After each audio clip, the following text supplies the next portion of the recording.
Assalamualaikum warahmatullahi wabarakatuh dan selamat sejahtera kepada semua pelajar.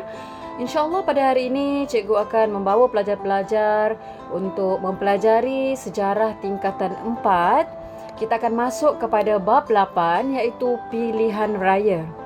Jadi sedikit sinopsis tentang tajuk bab 8 pilihan raya. Di mana pilihan raya diadakan untuk membolehkan rakyat memilih wakil dalam membentuk kerajaan. Jadi itu tujuan pilihan raya. Dan pilihan raya juga memberi pengalaman sistem demokrasi di sesebuah negara. Di mana negara kita pilihan raya bermula dengan pilihan raya majlis perbandaran, diikuti oleh pilihan raya negeri dan pilihan raya umum yang diadakan pada tahun 1955. Melalui pilihan raya Majlis Perundangan Persekutuan 1955, sebanyak 52 orang ahli dipilih untuk menganggotai Majlis Perundangan Persekutuan yang akhirnya berjaya membentuk kabinet pertama di negara kita. Sementara itu, pilihan raya juga diadakan di Sarawak dan Sabah bagi memilih wakil masing-masing dalam kerajaan tempatan. Jadi kita lihat bagaimana pilihan raya bermula dengan pilihan raya Majlis Perbandaran di Georgetown pada tahun 1951. Diikuti oleh pilihan raya Majlis Perbandaran Kuala Lumpur 1952, kemudian pilihan raya negeri pada tahun 1954, akhirnya pilihan raya Majlis Perundangan Persekutuan pada tahun 1955, dan ada pilihan raya Majlis Pembandaran Kuching pada tahun 1956. Ini adalah pilihan raya yang diadakan sebelum negara kita merdeka dan sebelum terbentuknya Malaysia. Okey. Baik, kita lihat intipati pembelajaran dalam bab 8. Kita akan mempelajari tentang perkembangan pilihan raya di Persekutuan Tanah Melayu. Yang kedua, kita akan melihat proses pilihan raya umum yang pertama. Yang ketiga, penubuhan Majlis Perundangan Persekutuan. Yang keempat, peranan kabinet pertama Persekutuan Tanah Melayu. Jadi apakah elemen kewarganegaraan dan nilai sivik yang akan pelajar perolehi dalam bab ini? Yang pertama, kepentingan integriti dan jati diri dalam kehidupan harian. Jadi yang kedua, kita ada kepentingan pilihan raya sebagai lambang demokrasi. Jadi lambang negara kita mengamalkan demokrasi ialah kita menjalankan pilihan raya. Yang ketiga, kepentingan kepimpinan yang berwibawa. Dan yang keempat, kepentingan perkongsian kuasa dalam kalangan masyarakat berbilang kaum. Okey, jadi kita teruskan kepada kemahiran pemikiran sejarah yang akan kita perolehi daripada tajuk ini. Dan seperti biasa, cikgu ingin menekankan bahawa pelajar perlu fokus kepada semua kemahiran ini kerana biasanya soalan peperiksaan akan ada di sekitar kemahiran pemikiran sejarah ini. Maksudnya, apa yang diuji dalam peperiksaan itu ialah apa yang perlu pelajar kuasai dalam KPS. Baik, mari kita lihat yang pertama dari segi memahami kronologi. Pelajar perlu memahami kronologi proses pilihan raya di negara kita. Dan untuk meneroka bukti pula ialah tentang kesanggupan penduduk di negara kita berkongsi kuasa dan bertolak ansur dalam pilihan raya. Yang ketiga, membuat imajinasi tentang kesungguhan pemimpin berusaha menuntut kerajaan sendiri. Yang keempat, membuat interpretasi tentang kepentingan penubuhan Majlis Mesyuarat Persekutuan.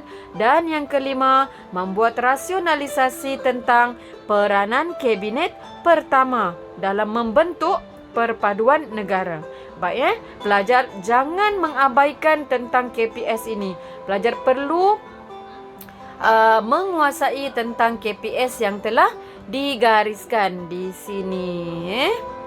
Baik, mari kita teruskan kepada subtopik kita yang pertama, iaitu 8.1 perkembangan pilihan raya. Perkembangan pilihan raya di Persekutuan Tanah Melayu. Maksudnya belum lagi terbentuknya Malaysia. Jadi kita lihat pilihan raya merupakan asas berkerajaan sendiri dan memberikan peluang kepada rakyat untuk memilih wakil atau parti yang akan membentuk kerajaan.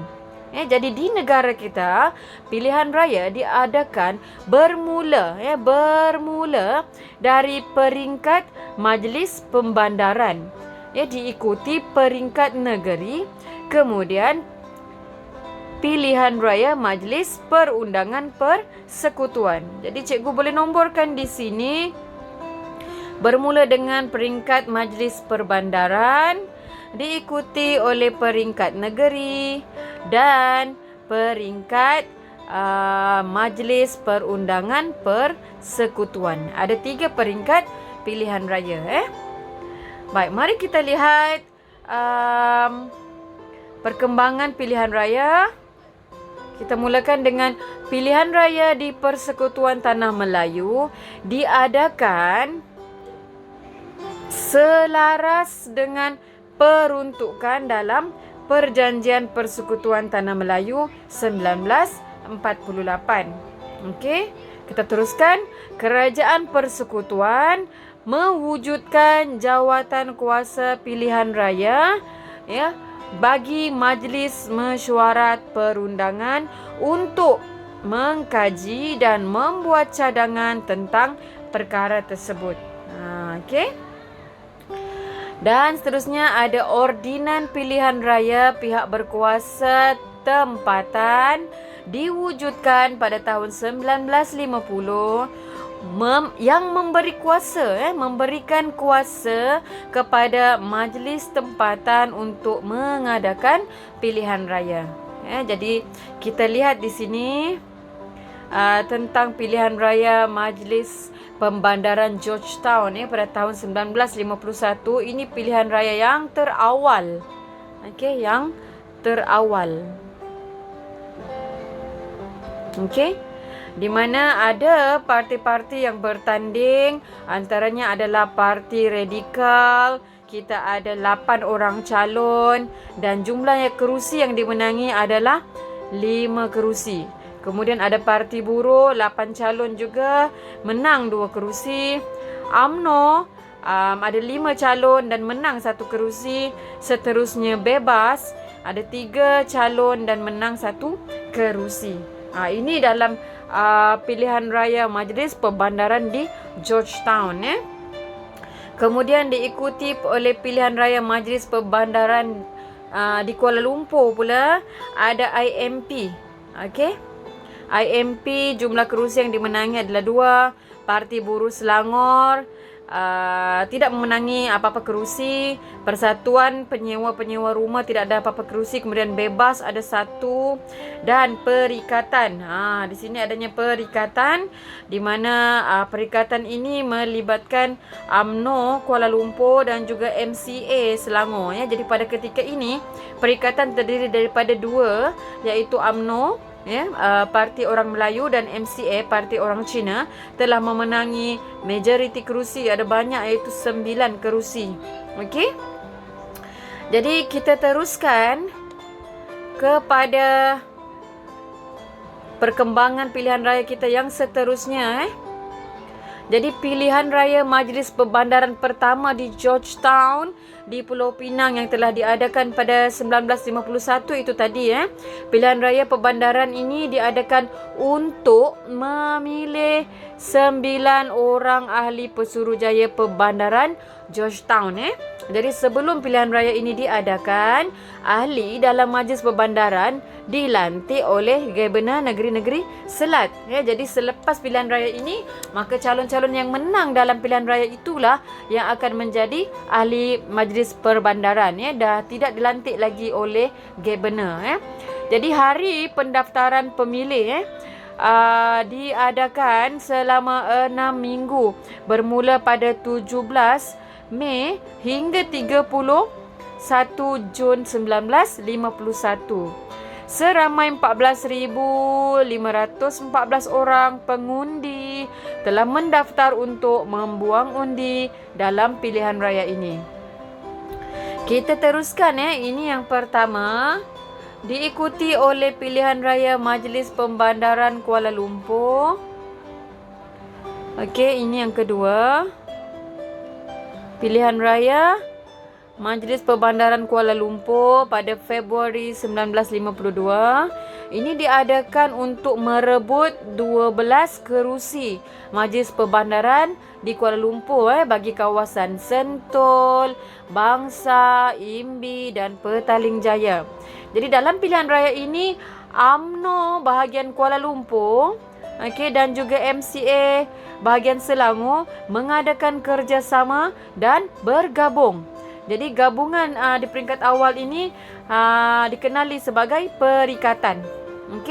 Pilihan raya Majlis Perbandaran seterusnya diadakan di peringkat bandar di Johor Bahru, diikuti di Ipoh, kemudian di Alor Kedah, Melaka dan Seremban. Jadi kerjasama parti UMNO dan MCA telah mendapat kemenangan pada kerusi Majlis Perbandaran yang dipertandingkan. Kita lihat tadi di mana perikatan telah berjaya memenangi kerusi yang sangat banyak, iaitu 9 kerusi.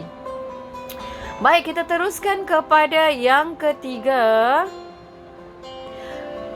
iaitu pada tahun 1954 pilihan raya peringkat negeri pula diadakan. Jadi dalam pilihan raya ini, Perikatan UMNO MCA telah memenangi 226 kerusi daripada 268 kerusi yang dipertandingkan. Jadi hal ini telah menunjukkan penerimaan masyarakat terhadap kerjasama di antara kaum dalam politik negara kita pada masa itu. Jadi terserlah betapa pelbagai kaum telah mula bersatu padu dari segi politik, di mana mereka telah menyokong Perikatan UMNO MCA sehingga berjaya memenangi majoriti kerusi yang telah dipertandingkan. Dan kita teruskan kepada kesimpulannya di sini. Keadaan ini jelas menunjukkan bahawa pilihan raya pada peringkat awal berjaya menyedarkan masyarakat tentang amalan demokrasi. Jadi pilihan raya ini juga memberikan pengalaman kepada rakyat mengendalikan pilihan raya pada peringkat persekutuan, di mana pilihan raya ini merupakan persediaan ke arah berkerajaan sendiri. Jadi itulah apa yang kita pelajari dalam 8.1, iaitu perkembangan pilihan raya persekutuan Tanah Melayu. Jadi semoga pelajar mendapat manfaat daripada pembelajaran kita pada kali ini, dan semoga pelajar mengetahui tentang perkembangan pilihan raya negara kita yang mengamalkan demokrasi. Itu sahaja daripada cikgu untuk topik 8.1. Kita berjumpa lagi nanti. Sekian, terima kasih.